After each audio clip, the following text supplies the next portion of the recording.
mengesahkan Allah. Mengesahkan Allah bima, bi artinya dengan, ma artinya apa saja. Jadi mengesahkan Allah dengan apa saja, yakhtassu bihi. Ikhlassa yakhtassu artinya khusus. Ya. Atau kalau kita artikan di sini, yang menjadi kekhususan bagi Allah Azza wa Jalla. Itu mengesahkan Allah dalam apa saja yang menjadi kekhususan bagi Allah. Bihi ini kembali kepada Allah. Mengesahkan Allah dengan apa saja yakhtassu bihi yang menjadi kekhususan bagi Allah minar rububiyah, baik itu dari segi rububiyah wal uluhiyah ataupun dari segi uluhiyah wal asma'i was sifat ataupun yang berkaitan dengan asma Allah dan juga sifat-sifatnya. Ya. Sekali lagi kita ulang, ifradullah yaitu mengesahkan Allah bima yahtassu bihi dengan apa-apa yang menjadi kekhususan bagi Allah minar rububiyah dalam rububiyah Allah wal uluhiyah kemudian juga dalam uluhiyah wal asma'i was sifat dan juga asma dan sifat-sifat Allah Azza wa Jalla. Baik. Dari definisi ini bisa kita ambil kesimpulan bahwasannya tauhid itu ada beberapa macam. Di sini kita tulis macam-macam tauhid. Tauhid terbagi menjadi tiga, ya. Dan pembagian ini berdasarkan istiqra, yaitu membaca dalil-dalil dari Al-Quran dan As-Sunnah yang kemudian dirumuskan oleh para ulama sehingga menjadi kesimpulan tersebut. Pembagian ini memang tidak langsung disabdakan oleh Nabi SAW dan juga tidak langsung dibagi atau ditaksim oleh para sahabat. Namun para ulama yang datang demikian, yang datang kemudian seperti Imam Syafi'i, Imam Ahmad dan lain sebagainya, mereka mulai menganalisis dalil-dalil Al-Quran dan juga dalil-dalil As-Sunnah.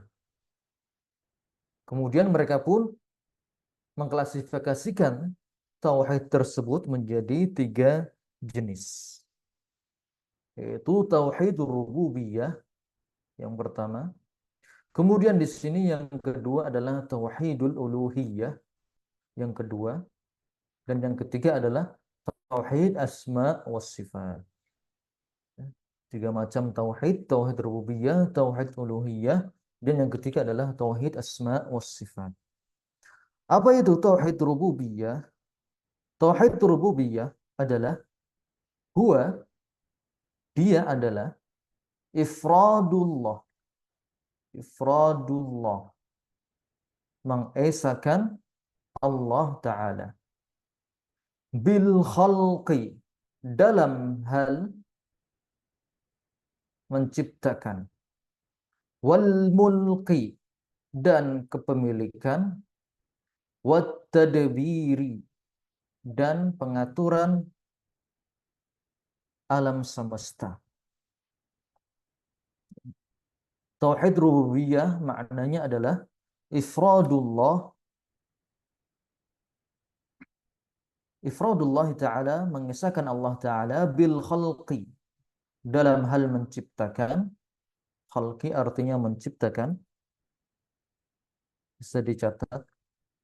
Wal mulki artinya kepemilikan.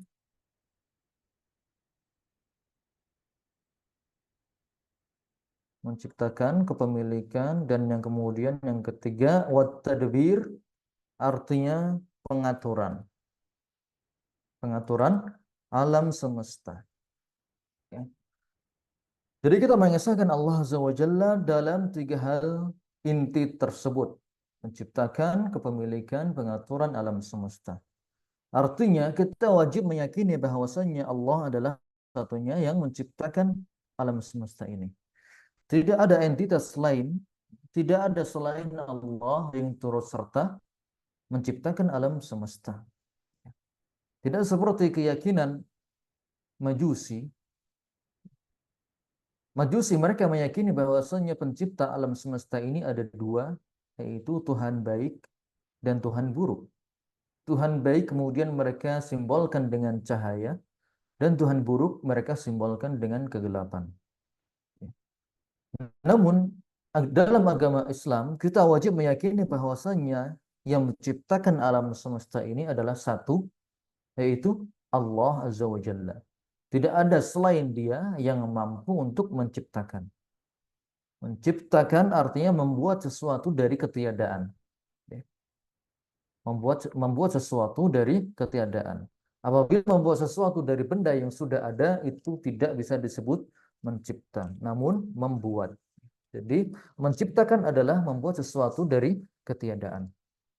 Adapun manusia yang merubah dari satu bentuk benda menjadi bentuk yang lain, istilahnya disebut sebagai as-sina'ah, yaitu membuat. Contohnya seperti membuat laptop, ini berasal dari komponen-komponen yang lain, ya, dari plastik, dari metal, dari logam, dan semacamnya. Adapun Allah Azza wa Jalla, Dia menciptakan alam semesta ini dari ketiadaan. Baik. Kemudian yang kedua, wal mulki. Ya. Artinya Allah Azza wa Jalla adalah satu-satunya memiliki alam semesta ini. Satu-satunya pemilik alam semesta ini adalah Allah Azza wa Jalla. Tidak ada entitas lain, tidak ada selain Allah yang turut serta memiliki bagian dari alam semesta ini. Adapun kepemilikan manusia terhadap beberapa benda-benda, maka itu sifatnya adalah nisbi, tidak mutlak. Kepemilikan manusia terhadap benda seperti manusia punya rumah, manusia punya kendaraan, manusia punya bahan makan, kepemilikan manusia itu sifatnya adalah nisbi. Ya. Karena dia tidak 100% menguasai benda tersebut, tidak bisa menjadikan benda tersebut sesuai dengan apa yang ia kehendaki. Namun Allah Azza wa Jalla kepemilikannya adalah mutlak. Allah jika berkehendak untuk mengubah sesuatu, maka itu sangat mudah bagi Allah Azza wa Jalla. Baik. Kemudian yang ketiga adalah at-tadbir, yaitu mengatur. Apa yang diatur di sini? Yang diatur adalah alam semesta. Jadi kita wajib meyakini bahwasannya satu-satunya yang mengatur alam semesta ini, baik itu di laut, baik itu di gunung, baik itu di gunung berapi, baik itu di hutan belantara, ya, baik itu di tempat-tempat tertentu, semuanya yang mengatur adalah Allah Azza wa Jalla.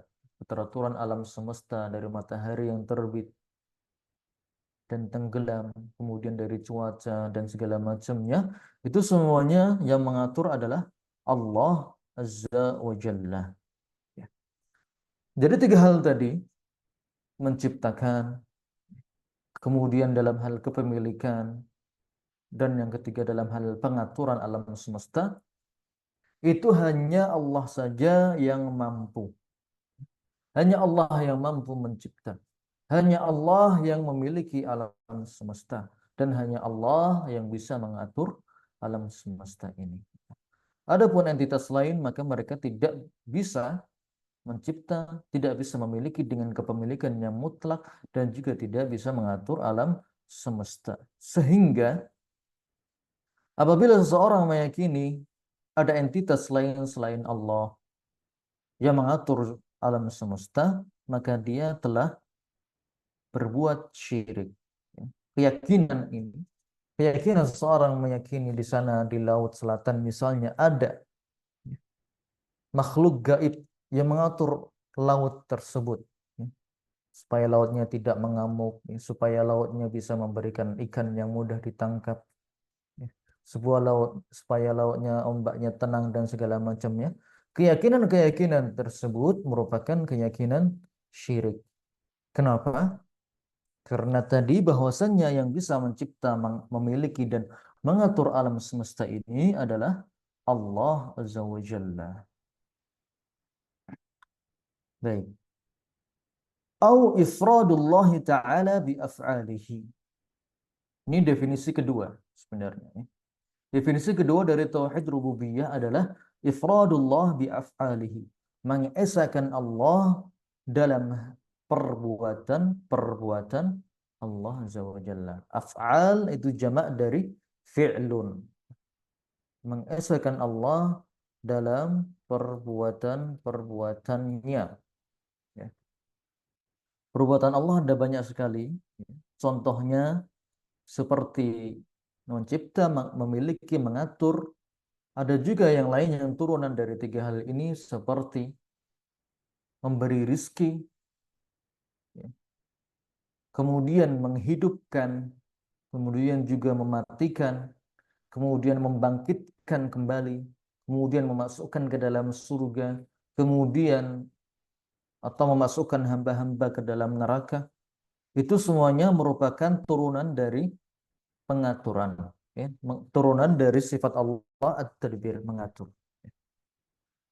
Intinya kembali kepada tiga hal: mencipta, memiliki, dan mengatur. Adapun perbuatan-perbuatan Allah yang lain, ya, seperti memberi rezeki, menghidupkan, mematikan, dan lain sebagainya, itu semuanya merupakan bagian dari mengatur alam semesta. Baik. Ya. Mengesahkan Allah dalam perbuatan-perbuatan Allah Azza wa Jalla. Ya. Tidak ada yang bisa mencipta kecuali Allah, tidak ada yang memiliki alam semesta ini kecuali Allah, tidak ada yang mengatur alam semesta ini dengan pengaturan yang mutlak kecuali Allah, tidak ada yang memberi rezeki kecuali Allah, tidak ada yang mampu menghidupkan kecuali Allah, tidak ada yang mampu mematikan kecuali Allah, dan seterusnya. Ya. Ini adalah keyakinan yang wajib diyakini oleh setiap muslim. Baik, itu tadi tauhid rububiyah.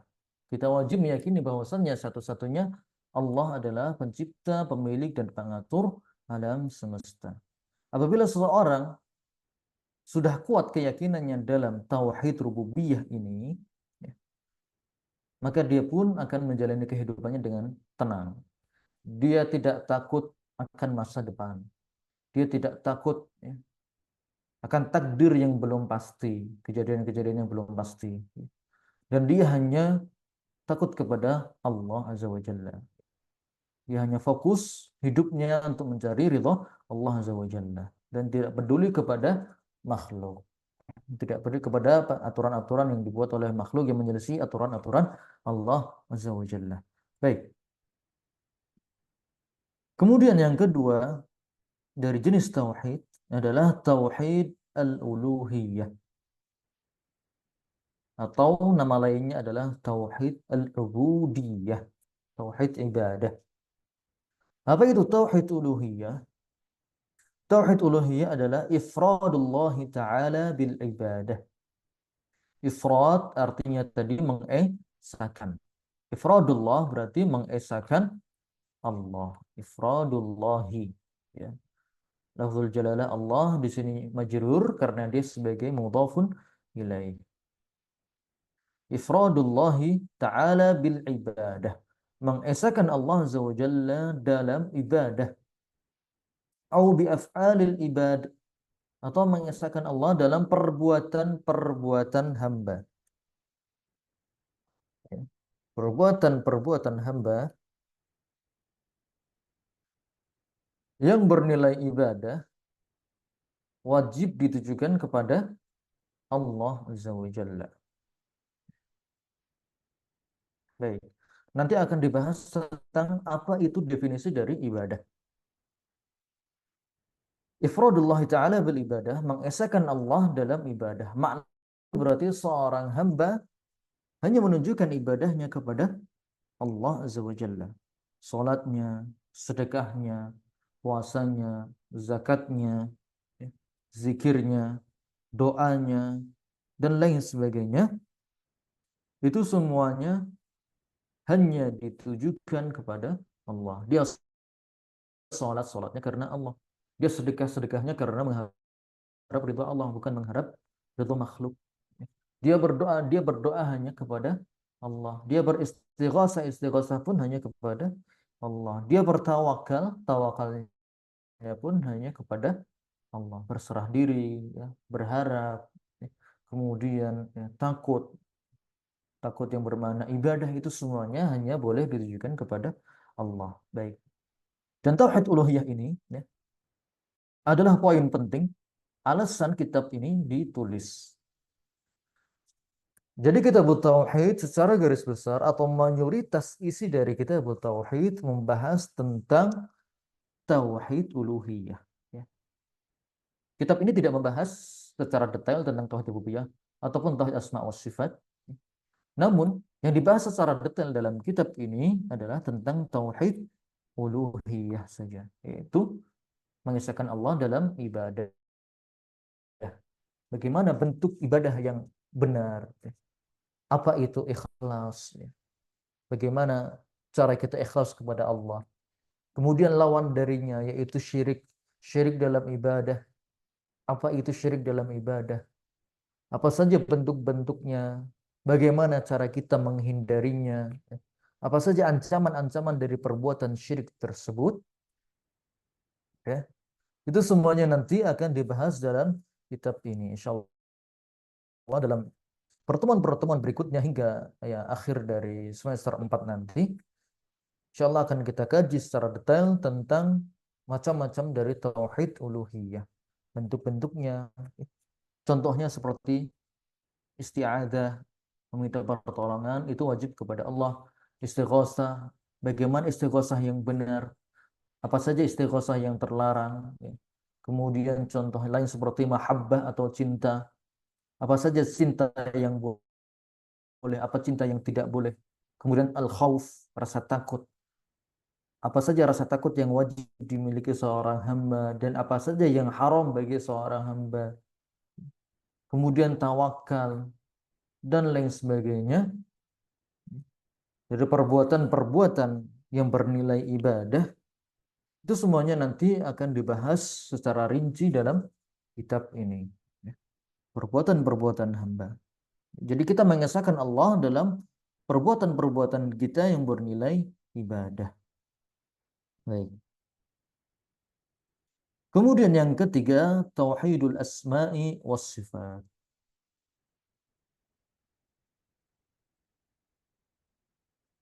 Tauhid asma was sifat. Huwa ifradullah ta'ala bima sama wa wasafa bihi nafsahu. Ifradullah ta'ala. Ya. Ifradu.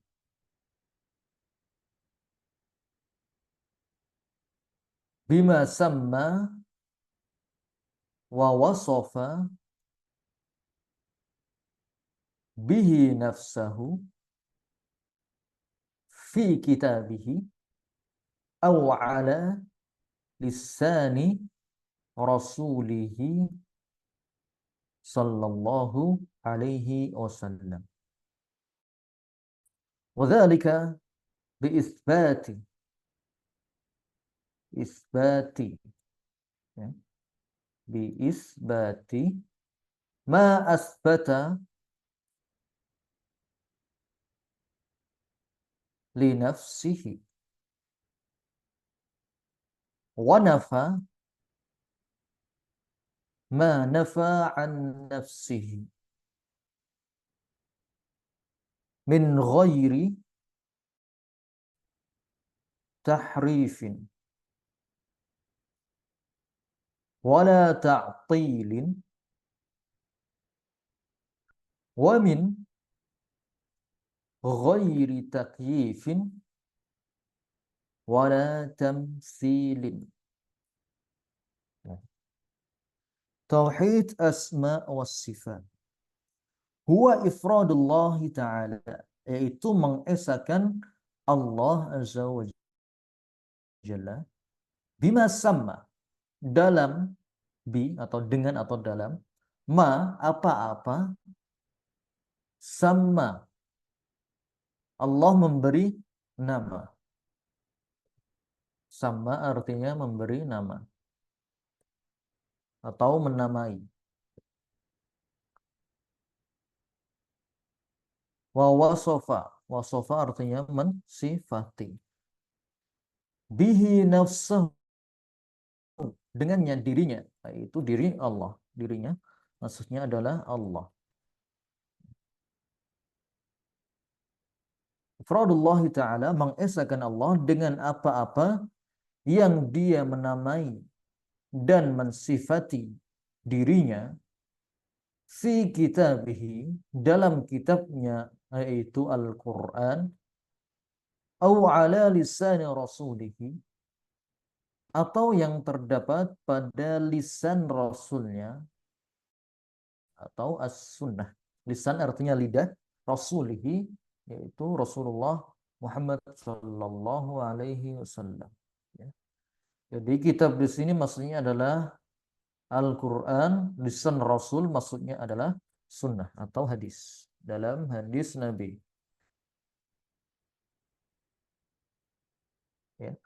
Mengesahkan Allah dengan apa-apa yang Allah menamai dan mensifati dirinya, baik itu dalam Al-Quran atau dalam hadis-hadis Nabi Sallallahu Alaihi Wasallam. Wadzalika, dan itu, itunya artinya kembali kepada ifradullah. Dan bentuk pengesaan itu, dan bentuk pengesaan itu biisbati, dengan cara menetapkan. Isbat artinya menetapkan. Ma asbata li nafsihi, menetapkan apa saja yang dia tetapkan bagi dirinya. Wa nafa ma nafa an nafsihi, dan Allah nafikan, Allah tiadakan ma nafa an nafsihi, apa saja yang Allah tiadakan bagi dirinya. Berarti menetapkan, dan yang kedua meniadakan. Jadi kita tetap dan juga kita tiadakan apa yang Allah tiadakan bagi dirinya. Min ghairi tahrifin, dengan tanpa tahrif, wala ta'til, tahrif artinya menyelewengkan, wala ta'til, ta'til artinya menolak, wa min ghairi takyifin wala tamtsil, dengan tanpa takyif, mengkaifiyahkan, mengimajinasikan, wala tamtsil, tamtsil artinya menyerupakan. Baik.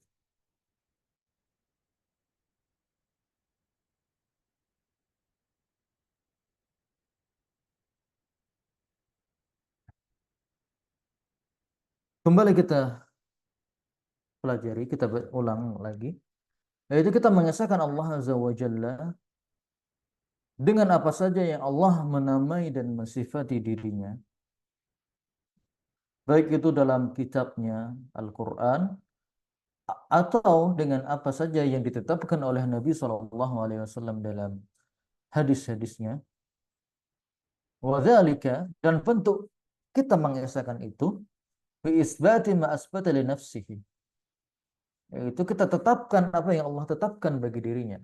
Allah katakan bahwa dirinya As-Sami' Al-Basir, Maha melihat, Maha mendengar. Maka kita pun wajib mengimani, wajib menetapkan bahwasanya Allah itu Maha melihat dan Maha mendengar.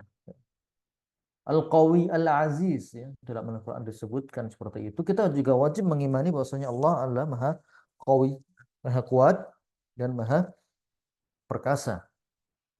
Wa nafa'a ma nafa'an nafsihi, dan Allah tiadakan bagi dirinya, maka kita pun wajib meniadakan ya Allah tiadakan.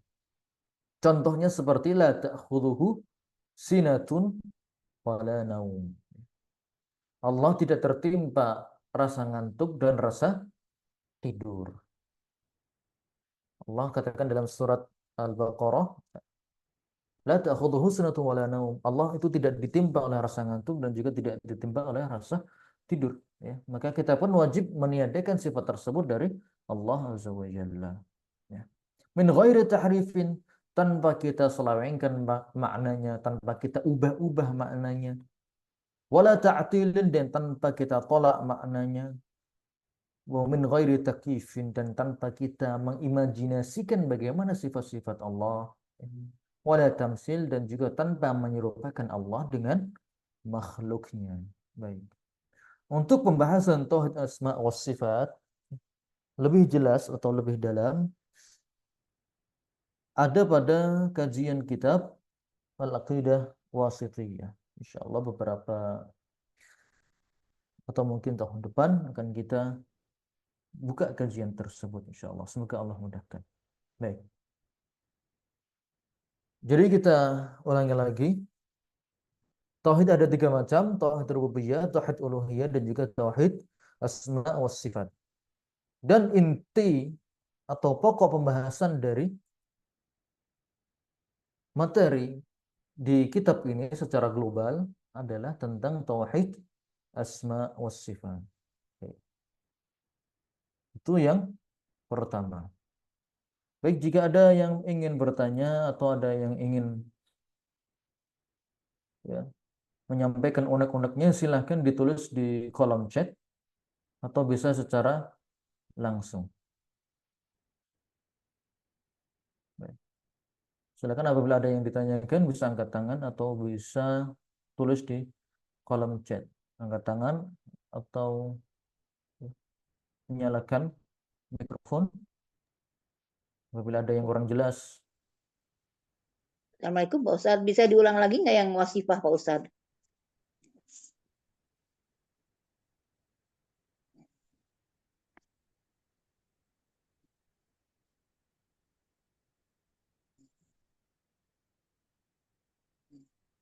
Baik. Bisa diulang lagi nggak Pak Ustadz yang wasifah? Tauhid asma wa sifat. Baik. Ada lagi pertanyaan yang lain sebelum kita jawab? Para peserta. Tadi kan penjelasan kita untuk membahas. Mohon an-nafa. Baik. Dua pertanyaan yang akan kita jawab. Yang pertama, tadi ya Pak, ada para peserta yang menanyakan tentang tauhid asma wa sifat.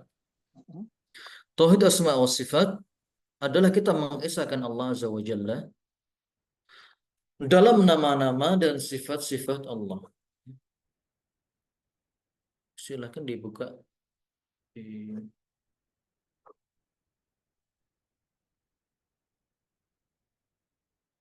sini bisa dilihat.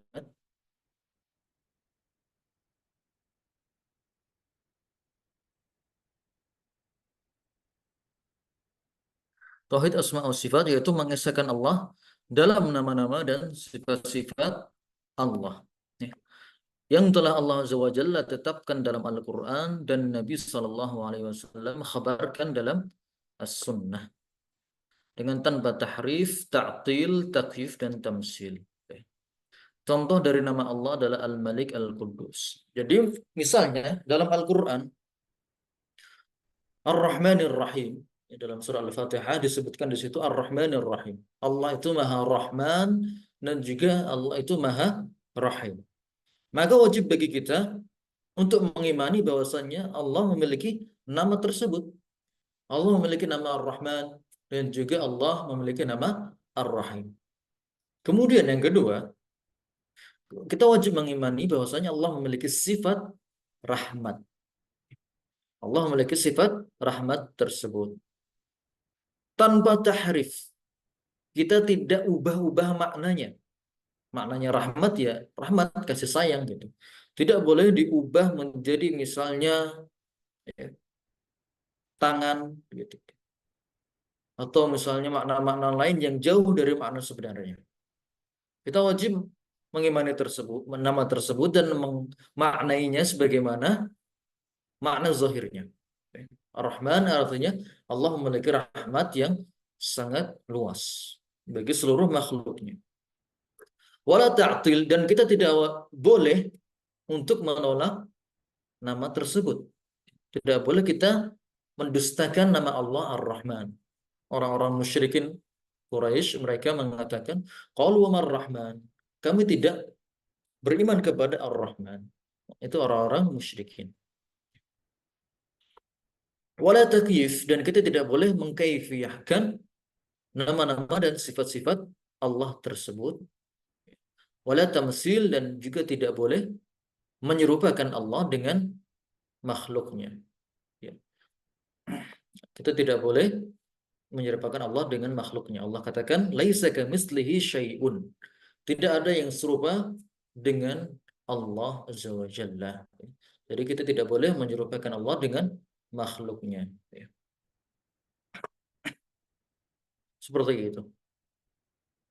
Itu tentang tauhid asma wa sifat. Kemudian, apa arti dari nafa? Nafa adalah meniadakan. Nafa menafikan, ya. Atau bahasa Indonesia yang lain yaitu meniadakan. Kita tiadakan sifat-sifat tertentu yang memang Allah Ta'ala tiadakan. Contohnya tadi seperti firman Allah, la ta'khuduhu sinatun wala naum. Allah tidak menimpa kepadanya sinah. Sinah itu rasa ngantuk, dan naum itu rasa tidur. Jadi wajib bagi kita untuk meniadakan, wajib meyakini bahwasanya Allah itu tidak ngantuk dan tidak tidur. Contohnya seperti kantuk dan tidur. Atau contoh yang lain, innallaha la yadhlimu misqala dzarrah. Allah itu tidak pernah menzalimi sekecil zarah sekalipun. Allah tidak pernah menzalimi hamba-hambanya. Ya. Jadi kita wajib meniadakan sifat-sifat tersebut dari Allah. Ya. Allah itu adalah Tuhan yang maha mulia, yang maha agung, yang tidak mungkin disifati dengan sifat-sifat naqas, sifat-sifat yang merupakan sifat yang buruk, kekurangan. Contohnya rasa kantuk, rasa tidur, rasa butuh makan, rasa butuh minum, butuh istirahat, rasa zolim, ya, sifat zolim dan seterusnya, wajib kita tiadakan dari Allah. Kita tidak boleh mengatakan Allah itu zolim, Allah itu tidak adil, dan segala macamnya. Ya. Mungkin banyak di antara masyarakat, ya, apabila dia tertimpa musibah, dia mengeluh sampai mengatakan bahwasanya Allah itu tidak adil terhadap dirinya dan segala macamnya. Ya. Ingat, Allah tidak pernah melakukan perbuatan zalim sedikit pun. Seperti itu. Pembahasan tentang tauhid asma wa sifat, apabila ingin mengetahuinya lebih lengkap, nanti akan dibahas pada kitab yang berjudul Aqidah Wasif. Adapun kitab tauhid yang kita pelajari kali ini itu membahas tentang tauhid uluhiyah, baik itu ikhlas, bagaimana bentuk ibadah yang ikhlas, wajibnya kita ikhlas dalam beribadah, kemudian keutamaan orang-orang yang ikhlas, apa saja yang akan didapatkan di dunia maupun di akhirat. Kemudian juga syirik, apa itu definisi syirik, apa itu macam-macamnya, apa akibat dari perbuatan syirik, baik itu di dunia maupun di akhirat, dan seterusnya. Insya Allah dalam kitab ini akan dibahas tentang tauhid uluhiyah secara rinci. Oke. Di halaman 12 yang kita bahas adalah ta'rifut tauhid ini saja. Kemudian di halaman berikutnya, di halaman 13, makna ibadah. Kita masuk ke poin berikutnya, yaitu makna ibadah. Kita kasih judul di sini, makna ibadah atau definisi. Ya.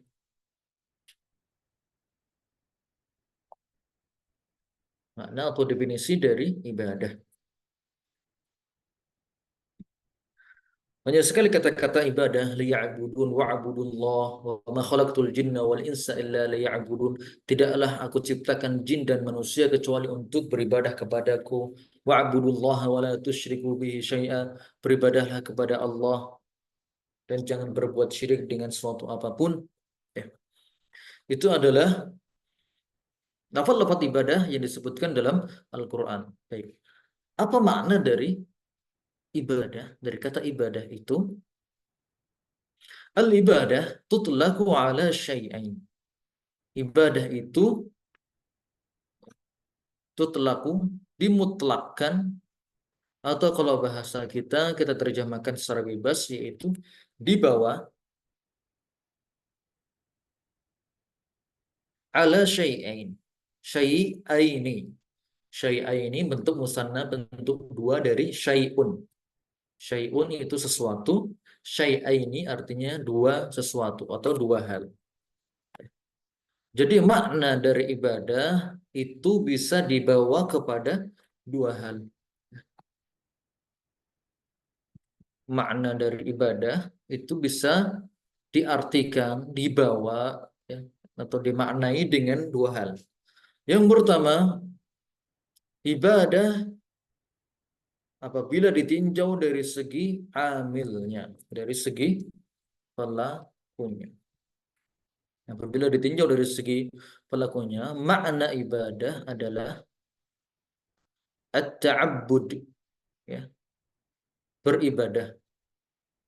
Bimakna at-tadhallul, merendahkan diri. Ta'abbud artinya beribadah. Bimakna, yang bermakna at-tadhallul. Tadhallul artinya merendahkan diri. Ya. At-tadhallulu lillahi, merendahkan diri kepada Allah atau untuk Allah, bifi'li, dengan mengerjakan awamirihi,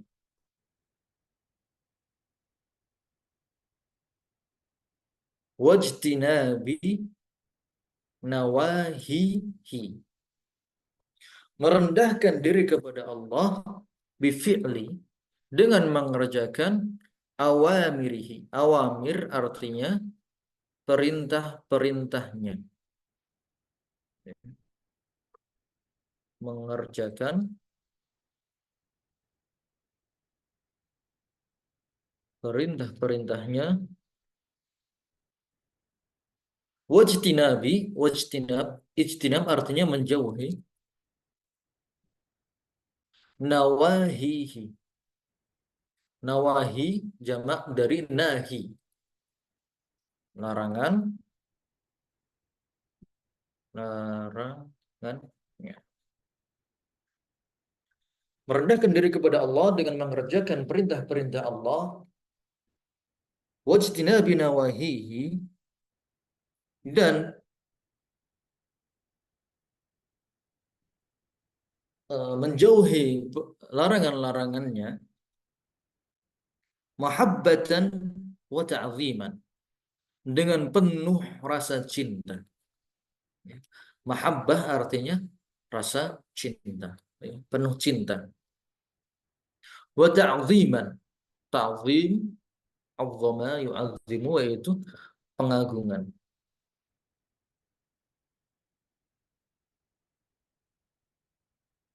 Ya.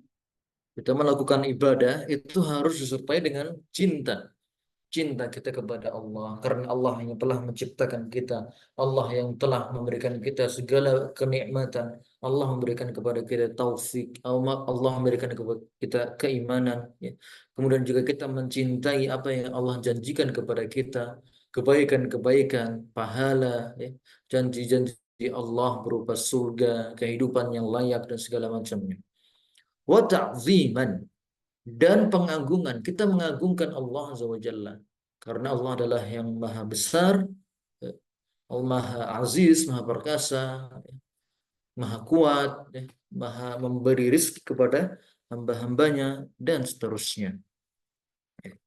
Baik, itu ibadah apabila ditinjau dari segi pelakunya. Ya. Jadi pelaku dalam melakukan ibadah, pelaku ibadah itu, dia wajib menyertakan sifat-sifat ini dalam setiap bentuk ibadah.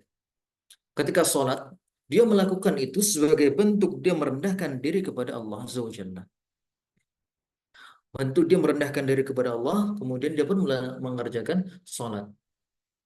Mahabbatan wa ta'ziman.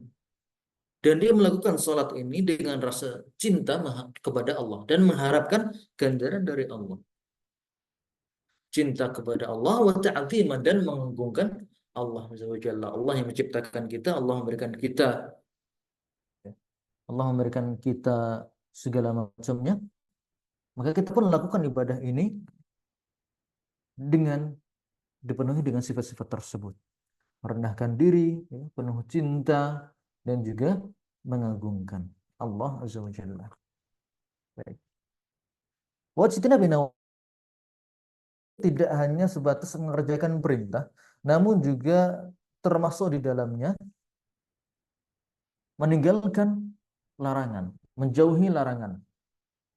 Allah perintahkan kita untuk menjauhi misalnya riba. Maka kita pun tinggalkan perbuatan riba tersebut, ya, transaksi-transaksi ribawi kita tinggalkan. Karena kita mahabbah wa ta'zim, kita cinta kepada Allah. Allah perintahkan kita untuk tinggalkan perbuatan tersebut. Ya. Maka bagi orang yang mencintai Allah, dia pun tidak akan merasa berat untuk meninggalkan perbuatan yang Allah larang. Seperti itu. Allah larang kepada kita perbuatan dusta. Allah melarang kita perbuatan adu domba. Allah melarang kita berbuat zalim dan segala macamnya. Maka kita jauhi perbuatan-perbuatan tersebut, ya, karena menjalankan perintah Allah. Kita mencintai Allah, kita mengagungkan Allah, kita juga takut akan azab dan siksanya. Itulah yang disebut sebagai ibadah apabila ditinjau dari segi pelakunya. Baik. Kemudian makna ibadah yang kedua yaitu dari segi amalnya atau perbuatan. Perbuatan apa saja yang tergolong ibadah, ya, bisa kita kasih keterangan. Perbuatan apa saja yang tergolong ibadah. Supaya lebih jelas, kita kasih pertanyaan di sini.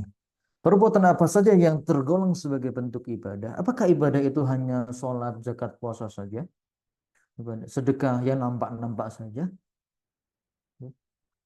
Maka di sini Ibnu Taimiyah rahimahullahu taala membawakan definisi yang sangat bagus tentang apa itu ibadah. Apa saja hal-hal yang bisa disebut sebagai ibadah. Fahiyya ismun jami'un. Ismun, nama-nama. Jami'un, yang mencakup. Jami artinya mencakup. Likulli, segala, ma yuhibbuhullahu, apa saja yang Allah cintai. Ya. Wa yardahu, dan apa saja yang Allah ridhoi. Ya. Segala nama yang Allah cintai dan Allah ridhoi. minal aqwal, baik itu berupa perkataan, wal a'mal, ataupun perbuatan. Ya, aqwal itu yang diucapkan oleh lisan, a'mal itu yang dilakukan oleh anggota badan. Al-zahirah, baik itu yang nampak, wal batinah, ataupun yang tersembunyi. Ya. Ya. Jadi kita ulangi, ismun jami'un, nama-nama yang mencakup likulli ma yuhibbuhullah, semua yang Allah cintai, wa yardahu, dan Allah ridhai. Semua nama yang dicintai, semua perbuatan dan diri boy oleh Allah Azza wa Jalla. Baik itu perkataan maupun perbuatan, baik itu yang nampak maupun yang tersembunyi. Al-aqwal, baik kita kasih contoh. Perkataan yang Allah cintai yaitu seperti berzikir, ya. Tilawatul Quran, azan, kemudian ada amar ma'ruf nahi mungkar, nasihat, kemudian juga ada ta'lim, ya, mengajarkan ilmu kepada orang lain. Itu merupakan ibadah yang sifatnya perkataan. Dan Allah mencintai perbuatan-perbuatan tersebut. Jadi zikir itu adalah ibadah. Tilawatul Quran itu juga merupakan ibadah. Nasihat itu juga merupakan ibadah. Ta'lim itu juga merupakan ibadah. Amar ma'ruf, mengajarkan kepada kebaikan, mengajak orang berbuat baik, itu juga ibadah. Wa nahi anil munkar, melarang seorang dari perbuatan yang mungkar, itu juga merupakan ibadah. Ya. Wal a'mal, contoh yang kedua adalah amalan. Amalan yang paling jelas yaitu seperti sholat, kemudian ada puasa, itu amalan badan. Kemudian ada bersedekah, mengeluarkan harta.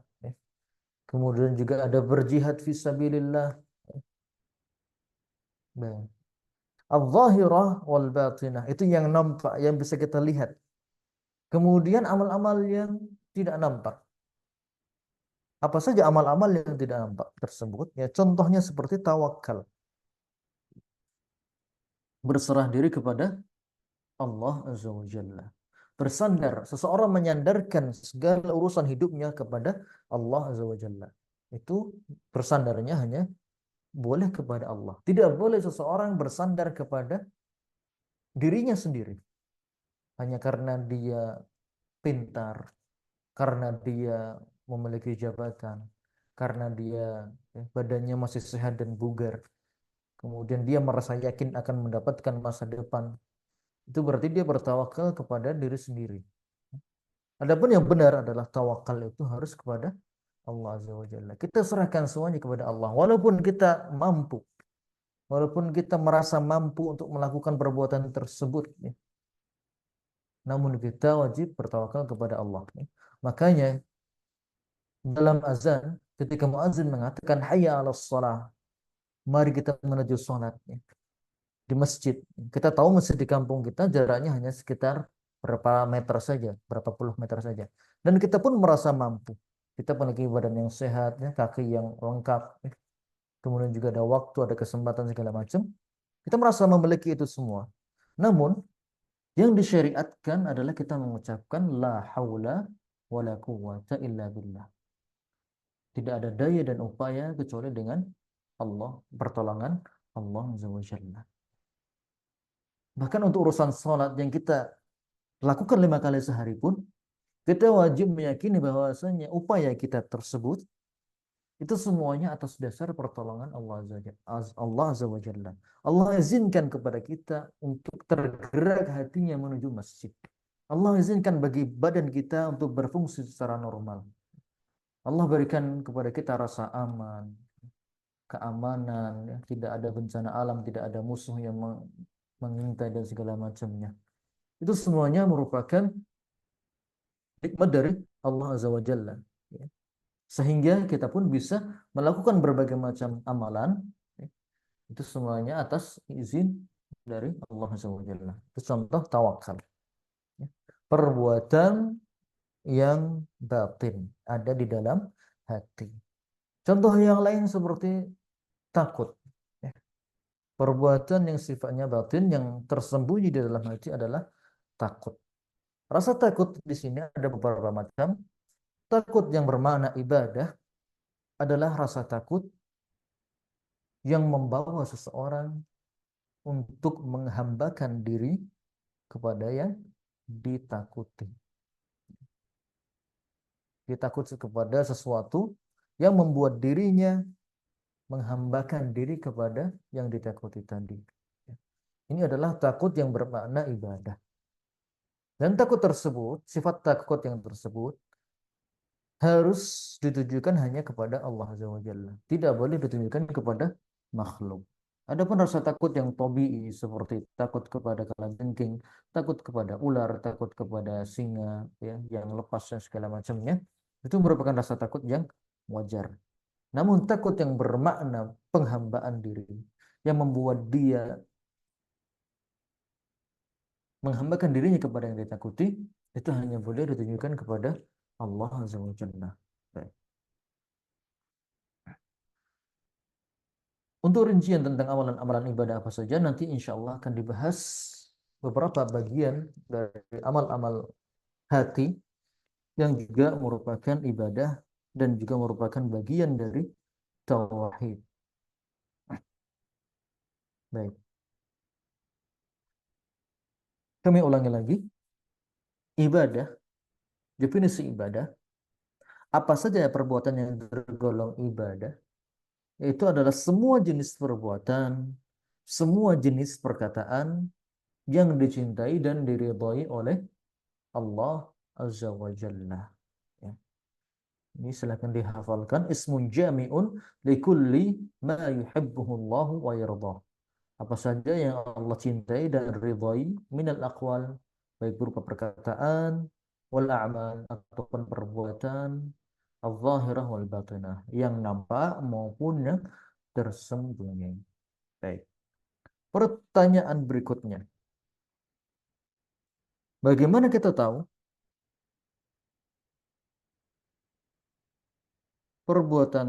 suatu perbuatan dicintai Allah?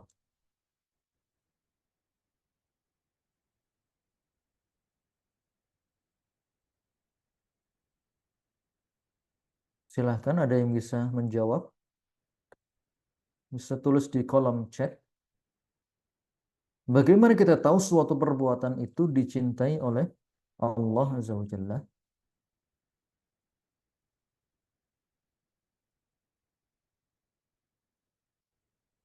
Silakan bagi para peserta mungkin bisa menulis atau mengucapkan langsung.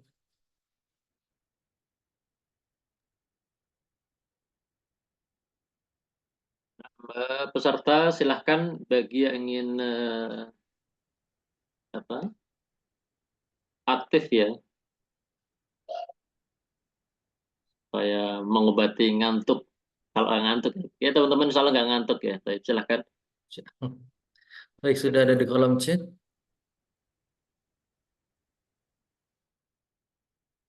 Dengan diberikan kemudahan urusan, Masya Allah, bisa ya. Kalau membuat hati tenang dan bergetar hatinya jika kedengaran nama Allah, Masya Allah, itu juga ya, salah satunya. Itu merupakan salah satu, kalau diberikan kemudahan urusan, ini merupakan fadilah, keutamaan dari suatu amalan tertentu. Suatu amalan tertentu nanti akan berakibat diberikan balasan-balasannya, baik itu di dunia maupun di akhirat. Membuat hati tenang dan bergetar jika kedengaran nama Allah, baik itu merupakan salah satu tanda keimanan. Bisa juga apabila perbuatan tersebut diperintahkan Allah dan dijanjikan pahala bagi pelakunya. Baik, ini adalah jawaban yang paling mendekati. Baik, insya Allah ini yang paling tepat, yaitu jawaban dari saudara Engkus Kesnadi. Barakallahu fikum. Perbuatan tersebut diperintahkan Allah dan dijanjikan pahala bagi pelakunya. Ya. Cara kita mengetahui suatu perbuatan tersebut dicintai dan diridhai adalah kita lihat dalil-dalil dalam Al-Quran. Apakah ada sesuatu yang Allah perintahkan? Dan kaidahnya semua yang Allah perintahkan pasti Allah mencintai perbuatan tersebut. Ya. Wa aqimus shalah wa atuz zakah, dan dirikanlah salat dan tunaikanlah zakat. Ya. Allah perintahkan kepada kita untuk salat, Allah perintahkan kepada kita untuk zakat. Dan tidak mungkin Allah yang Maha Aziz, Maha Hakim, Maha Bijaksana memerintahkan sesuatu namun Allah tidak mencintai perbuatan tersebut. Ya. Jadi itu tadi cara kita tahu perbuatan itu merupakan ibadah, dicintai dan diridhai Allah adalah dengan adanya perintah dari perbuatan tersebut. Ya. Contoh yang lain, wajahidu fillahi haqqa jihadih. Berjihadlah di jalan Allah dengan sebenar-benarnya. Allah merintahkan kita untuk berjihad. Ya.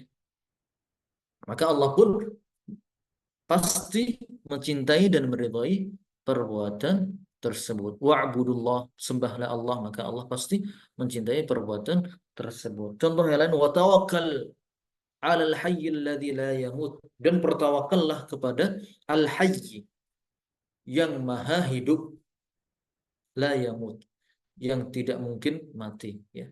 Tawakal di sini Allah perintahkan. Tawakal merupakan sesuatu yang Allah cintai dan Allah ridhai. Sehingga kesimpulannya tawakal adalah ibadah. Ya. Perbuatan tersebut semuanya harus berlandaskan dalil memang. Ya. Perbuatan tersebut harus ada dalilnya, baik itu dalam Quran maupun dalam As-Sunnah. Baik, barakallahu fikum jami'an. Masyaallah jawabannya alhamdulillah bagus-bagus semuanya. Baik. Itu tadi. Ya. Jadi alhamdulillah selama 1 jam pertemuan ini kita telah membahas tentang 2 poin. Pertama tentang definisi tauhid dan macam-macamnya. Kemudian yang kedua tentang makna dari ibadah. Baik. Untuk waktu pelajaran, waktu pertemuan ini insya Allah dari 1 jam sampai 1,5 jam sesuai dengan kondisi masing-masing. Adapun untuk pertemuan kali ini mungkin kita cukupkan dulu. Insya Allah akan kita lanjutkan pada pertemuan-pertemuan berikutnya. Ya. Insya Allah di pekan depan kita akan membahas tentang bab pertama, bab wujud tauhid, bab wajibnya mentauhidkan Allah. Ya. Ini yang akan kita bahas. Insya Allah dalilnya ada banyak dan pembahasan juga cukup panjang, sehingga mungkin tidak bisa kita selesaikan dalam waktu yang tersisa ini. Insya Allah akan kita akhirkan pada pertemuan berikutnya. Ya. Insya Allah pertemuan berikutnya kita akan membahas tentang wajibnya mentauhidkan Allah Azza wa Jalla. Ya.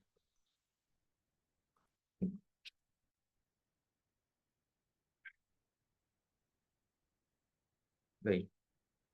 Baik, sebelum kita tutup, silahkan apabila ada yang ingin disampaikan, baik itu pertanyaan ataupun usul, silahkan ditulis ataupun nanti di grup. Ya. Silahkan. Apakah terlalu cepat atau terlalu lambat, ya, atau kurang jelas, atau mungkin ada pertanyaan-pertanyaannya lain yang ingin disampaikan, silahkan disampaikan. Ya, insya Allah nanti akan kita pertimbangkan. Assalamualaikum Ustadz. Waalaikumsalam. Ustadz izin tanya, Ya. benarkah kalau misalnya orang selamanya saat ini ya kebiasaannya bertakwa kepada Allah, tapi di akhir hayatnya bisa ya dipalingkan gitu ke cinta apa istilahnya, ya bisa jadi dia tidak taat kepada Allah. Apa hal yang menyebabkan itu Ustadz? Baik, barakallahu fikum. Ya, di antara sebab-sebab su'ul khatimah itu adalah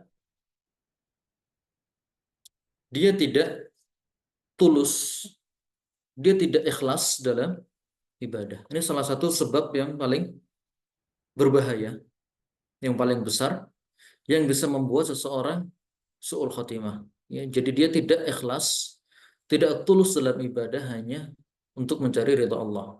Ya mungkin dia tergiur dengan duniawi, ya, urusan-urusan duniawi, sehingga dia tidak lagi tulus dalam beribadah kepada Allah, tidak lagi menjalankan perintah Allah ya, dengan ikhlas ya, dan segala macamnya.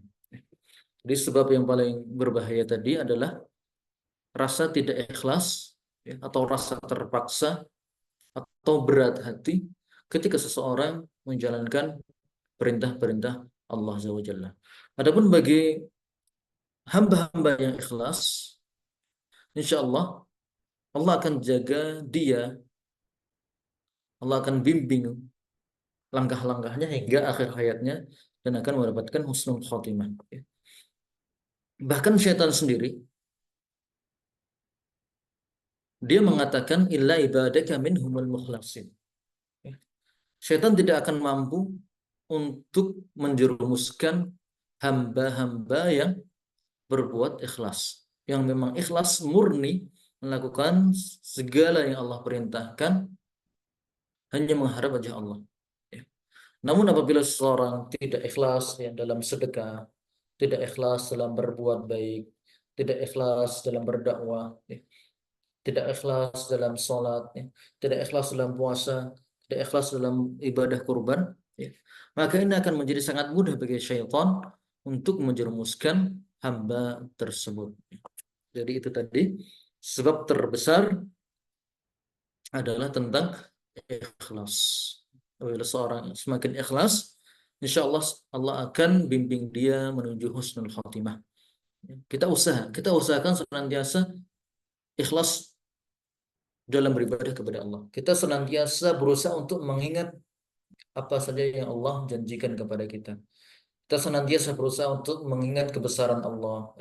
Kemudian kita juga berusaha untuk mengingat bahayanya perbuatan riya, bahayanya beramal untuk hanya mendapatkan keuntungan duniawinya saja.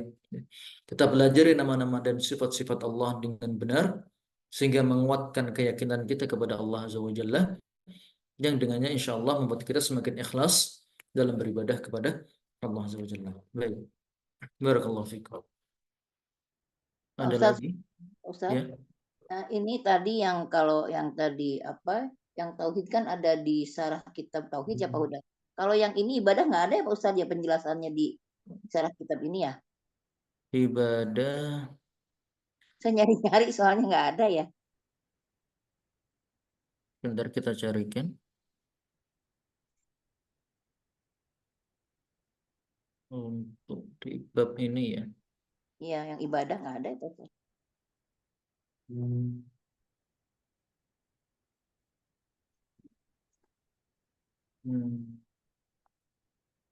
Baik, kalau tidak ada berarti insya Allah nanti. Iya PDF-nya Pak Ustaz. Hmm. Mm. Ya sebenarnya luput sih. Luput Nggak ada Pak dari Ustaz. penulisan di sini. Ada atau tidak di situ? Di sini. Iya, nggak ada. Kayaknya saya nyari-nyari nggak ada ini Ya. tentang ibadah Pak Ustaz. Kalau tauhid kan tadi apa di sini lengkap ya. Ada ya. Kalau ini nggak Berarti ada yang kurang adalah lafaz yang ibadah. ada gitu Pak Ustaz. Qada syar'i.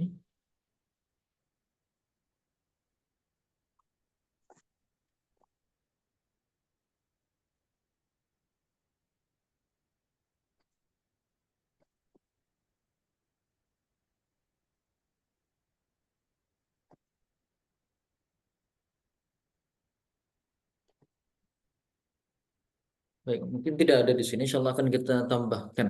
Ya. Ya, Pak Ustaz Akan kita tambahkan. tambahkan. Jazakallah khairan. Usulannya. Ya, makasih Pak Ustaz. Pertanyaan berikutnya, kesalahan orang Yahudi dan Nasrani untuk jenis tauhid yang mana? Ya. Tauhid dalam Nasrani, kesalahan mereka dalam bab tauhid uluhiyah. Campur juga rububiyah dan uluhiyah juga. Namun porsi terbesarnya kesalahan mereka yaitu pada tauhid uluhiyah. Jadi mereka tidak hanya menyembah kepada Allah, namun juga menyembah kepada Nabi Isa, ya. Atau bahkan kalau Nasrani zaman sekarang mereka tidak lagi beribadah kepada Allah, namun beribadah kepada Isa atau istilah mereka yaitu Yesus. Ya.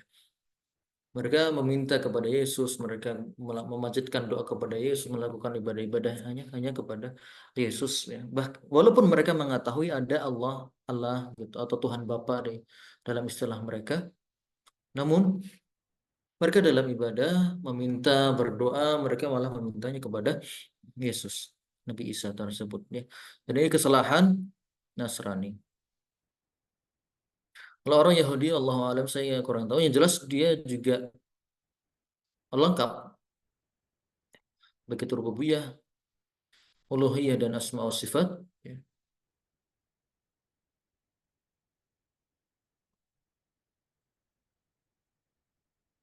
Banyak eh, kesesatan-kesesatan dari kaum Yahudi tersebut. Baik, ada lagi yang mau ditanyakan atau diusulkan?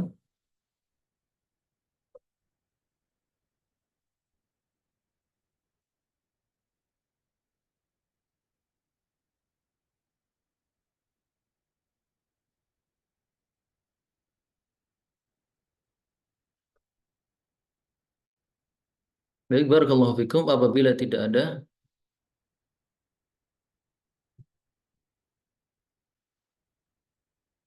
kita akhiri pertemuan ini dengan membaca doa kafaratul majelis.